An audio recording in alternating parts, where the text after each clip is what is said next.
Durante el año 2003, el equipo checo de desarrollo Pterodome Software, junto a Illusion Softworks, responsables de maravillas como la saga Hidden and Dangerous o Mafia, lanzaban al mercado un juego que prometía resultar en una experiencia bastante más realista, detallista y conseguida que cualquier otro videojuego inspirado en la guerra de Vietnam. Y lo curioso del asunto, y por eso hoy vamos a hablar de este título tan peculiar, es que lo consiguieron pese a crear un juego roto en casi todos sus aspectos.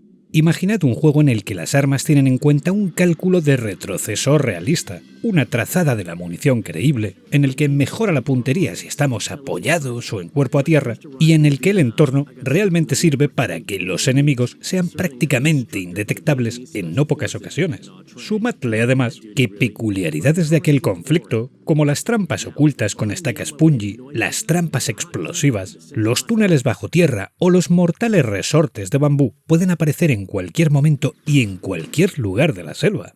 También, añadamos que nos movemos con un equipo, un comando, que nos proporciona a un explorador que puede guiarnos y seguir rastros, a un médico al que debemos solicitar curas, a un operador de radio que nos servirá para recibir órdenes o pedir apoyos, a un soldado con armamento pesado y a otro polivalente, y que podemos interactuar con ellos y solicitarles la que fuese su función. Pero sigamos.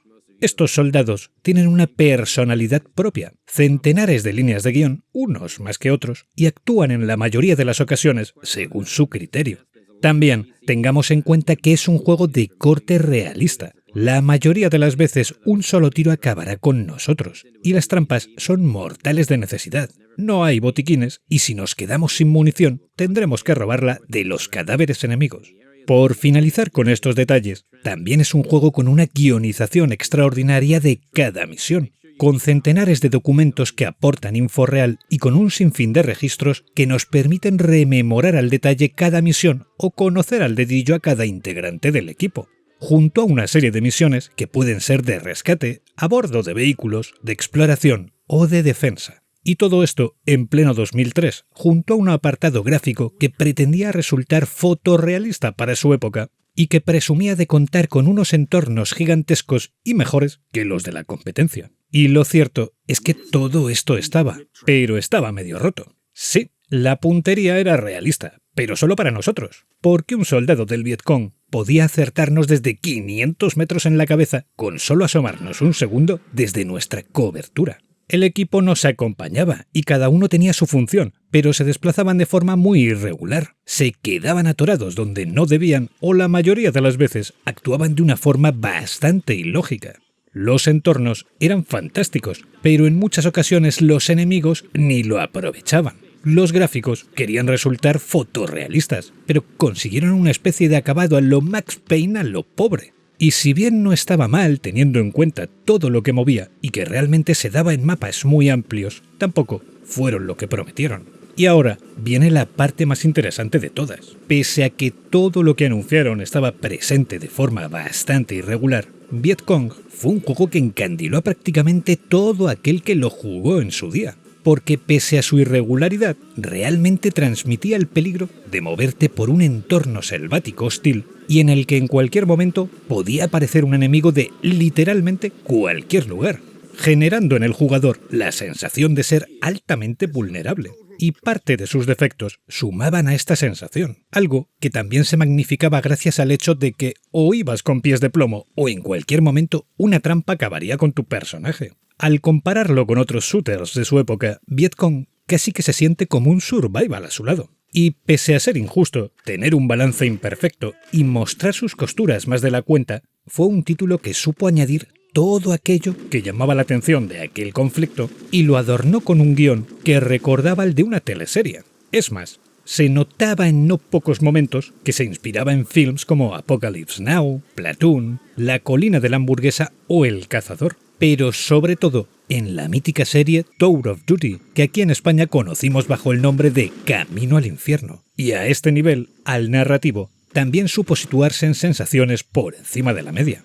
Tanto gustó que Vietcong se convirtió en todo un juego de culto, y además de por su campaña, llena de misiones exageradamente difíciles, pero con momentos ultra épicos, resultó en un juego con un modo multi que enfrentaba a dos equipos en entornos selváticos y que a día de hoy se sigue jugando. Y es que Vietcong es el claro ejemplo de ese juego que vale más por los detalles que aporta y por su magnética personalidad que por su funcionamiento real. Es un mal producto, pero puede llegar a enamorar a cualquiera. Digamos que en cierto modo Vietcong pretendía ser un título como el mítico Operation Flashpoint de 2001 de Bohemia Interactive, pero con un transcurso más guionizado y en un entorno propio. Y si bien no llegó a resultar en un simulador bélico tan evidente y tan libre como Flashpoint, que fue la entrega original de lo que hoy conocemos como Arma, estaba más cerca de este que de un Medal of Honor, y a años luz de lo que mostró su competidor más directo de aquella generación, Man of Valor, también ambientado en Vietnam. Uno de los puntos que más destacaría del juego es el sistema de nexo que implementó gracias al diseño de una base de operaciones muy bien recreada para la época, el campamento Nui Pec, al que regresábamos tras cada misión y en el que podíamos interactuar con los demás personajes. Además, era fabulosa y muy inmersiva la forma en la que se nos explicaban las misiones, y esto era otro aporte muy propio del título. En 2004 apareció una expansión titulada Fist Alpha, que funcionaba a modo de precuela del original y que resultaba muy atractiva pero también mucho más lineal, aunque es del todo recomendable. Esta expansión, por desgracia, fue lo único que apareció para su versión de videoconsolas, más concretamente para PlayStation 2 y Xbox, bajo el título de Purple Haze, y en cuyas versiones no había ni rastro del juego original. Cabe destacar que no funcionaban muy bien y que pueden considerarse mucho peores que el juego para PC. Por cierto, en Compatibles apareció un recopilatorio de expansión más juego base que también se tituló Purple Haze. Quizá el problema con un juego tan imperfecto, pese a ir sobrado de carisma y de detalles magníficos, es que según pasan los años se le notan aún más las imperfecciones, y lo que en 2003 era pasable y podía perdonarse, pasado ya 2020 cuesta más, porque los videojuegos se han refinado mucho, y Vietcong hoy en día se percibe como una enorme roca sin pulir. Mi recomendación es que lo probéis si os gustan los juegos bélicos con un trasfondo que pretende ser creíble, que no realista. Y sobre todo, si os llama la atención el conflicto de Vietnam, porque ningún otro videojuego inspirado en él mismo ha sabido dibujarlo como aquí lo hicieron los chicos de Pterodon Software. Aunque, ya os aviso, no existe versión digital en ninguna store. Lo último que supimos de esta saga apareció en 2005, en forma de una secuela titulada Vietcong 2, que resultó en otro juego roto a casi todos los niveles, pero que además pecaba de una linealidad mucho mayor que la del original. A mi modo de ver, esta secuela no le hacía justicia alguna a su primera parte, y tampoco contaba con esa identidad tan marcada. Os diría que es directamente un mal juego.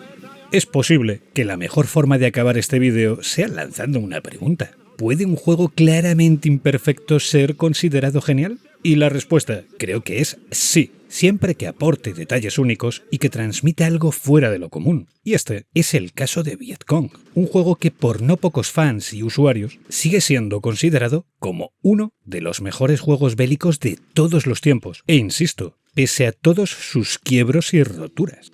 En fin, uno de mis juegos favoritos de todos los tiempos, pese a avisaros de que está tremendamente roto. Y dicho esto, solo me queda daros las gracias por vuestra atención y por vuestro tiempo. Nos vemos en el próximo vídeo. ¡Saludos!